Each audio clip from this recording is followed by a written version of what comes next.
दिन हम बहुत सुख करी शोबार मजाटा आज सैला एक्सेस शीत आ कुहुड़ी 15 दिन हम गुडुर स्कूल छुट्टी थिला आज तार स्कूल खुलिला आ मोर सकाळर शोबा मजाटा भी बाहरी गला। हस्बैंड कर मॉर्निंग शिफ्ट गुडुर भी स्कूल घरे आज मु एका बहुत दिन भावुली गाजर हलवा टिके करी ठंडा केमती जल्दी जल्दी रोसे सार आ घोड़ी घाड़ी ही बस किए आउ करुचे आज फाइनाली गाजर हलवार प्रोसेस टी आरंभ कली। गाजर को भलसे कोरी नेली घीरे प्रथमे काजू बादाम सब को हल्का टिके भाजी नेली पुणी से घीरे गाजर को पाखापाखि 10 मिनिट भाया फ्राए करनेली 3 चामच भाया चीनी ऐड करी मिक्स करी से ऐड करनेली 1 लीटर क्षीर गैस को सिम करी बसईदेवा कंसिस्टेंसी एमती है से ऐड करदे अलैच मावा आ घीरे भजा होता ड्राई फ्रुट्स मावा मु घरे ही बनई बास हल्का टिके पानी पानी टाइप थी गैस फ्लेम को बंद करना ठंडा है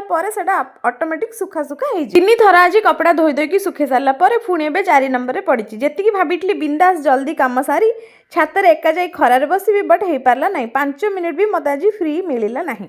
फाइनाली सब कम सारी टिके फ्री है बेलू है 3टा आठी मु बनाऊँ जगन्नाथ बलभद्र और सुभद्रा ड्रेस उल रे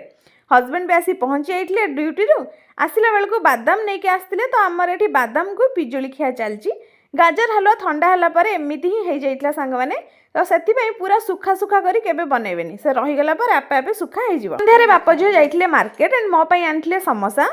गुटुमा तार बाहर बर्थडे रे घर सामना घर सब बेले कहे आलो तुम केते बर्थडे होची बर्थडे सेलिब्रेशन करियो आजिकल गोटे फैशन हो गलानी आम टाइम रे घरे जाई मंदिर रे भोग करी आनिए घर पाख 5-7 पड़ोसी को बांटी देबे आ बर्थडे आमर सकाळु आरंभ ही सकाळे ही सरी जिवो।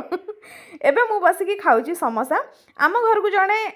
हस्बैंड को पंजाबी फ्रेंड आ वाइफ आसते से एमती ही समोसा खाऊले मु कहली अरे ये की समोसा खिया हस्बैंड कहले एपटे एमती ही खाती मु कहली हौ मु थरे ट्राए करी आउ एक्स्ट्रा कौन टेस्ट लगुच देखिया समोसा को छोट छोट करी से ग्रीन चटनी रेड वाला मीठा चटनी मिक्स करी घांटी देली खाली समोसा टू एमती खाइला बेलू सतरे भल लगुला। वीडियो को ये कली पुणी देखा नेक्स्ट ब्लॉग रे बाय बाय जय जगन्नाथ।